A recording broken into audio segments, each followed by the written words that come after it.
কক্সবাজারে এটা আমার সেকেন্ড টাইম ছিল। আমি অনেক ছোটবেলায় গিয়েছিলাম। তো এবার আমরা ডিসাইড করেছিলাম যে যেগুলো হাইপ রেস্টুরেন্ট আছে কক্সবাজারে সেগুলোতে আমরা আসলে খাবো। অনেক ভিডিও দেখেছি শালিকের, তাই আমরা চলে যাই শালিকে লাঞ্চ করতে। অনেক বড় প্লেস ছিল, অনেক জায়গা ছিল বসার, বাট অনেক বেশি ভিড়ও ছিল।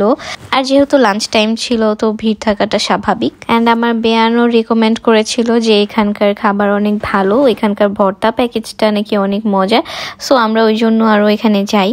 অ্যান্ড আমরা ওখানকার ভর্তা যে প্যাকেজটা আছে ওটা অর্ডার করি। সাথে আমরা অর্ডার করি কালা ভুনা, দেন চিকেনের একটা কারি ছিল ওটা। আমার মেইনলি ইচ্ছা করছিল যে আমি ভর্তা খাবো আর সাথে লইটা ফ্রাই খাবো। লইটা ফ্রাই আমার অনেক বেশি পছন্দ। অ্যান্ড কক্সবাজারে গিয়ে আমার লইটা ফ্রাই খাওয়ার অনেক ইচ্ছা ছিল। অ্যান্ড শালিকেই লইটা ফ্রাইটা খাওয়ার ইচ্ছা ছিল। অনেক শুনেছি যে শালিকের লইটা ফ্রাইটা নাকি অনেক মজা, কিন্তু আমরা গিয়ে শুনি যে ওই দিন নাকি লইটা ফ্রাইটা শেষ হয়ে গিয়েছে। আবার লাকটাও কাজ করে গিয়েছে। ওনারা সামহাউ ম্যানেজ লইটা ফ্রাই একটু লইটা ফ্রাই ওনারা ম্যানেজ করে দিয়েছিল আমাদের জন্য, আমরা অনেক রিকোয়েস্ট করার পরে। এবার আমি খাবারের টেস্টের দিকে আসি। Bharta platter was really good. And লইটা ফ্রাইটা কেন জানি আমার কাছে অত বেশি ভালো লাগে নাই।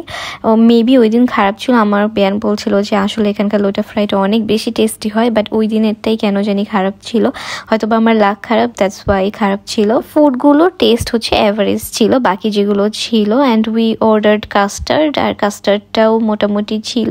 সো আমার এক্সপিরিয়েন্স আসলে খুব একটা ভালো ছিল না শালিকে, যত বেশি আমি হাইপ শুনেছি সেই অনুযায়ী। আমরা বাকি হাইপ রেস্টুরেন্টগুলোতে ফুড টেস্ট করেছি, সেটার ভিডিও নেক্সট আপলোড হবে। টিল দেন আল্লাহ হাফেজ এভরিওয়ান।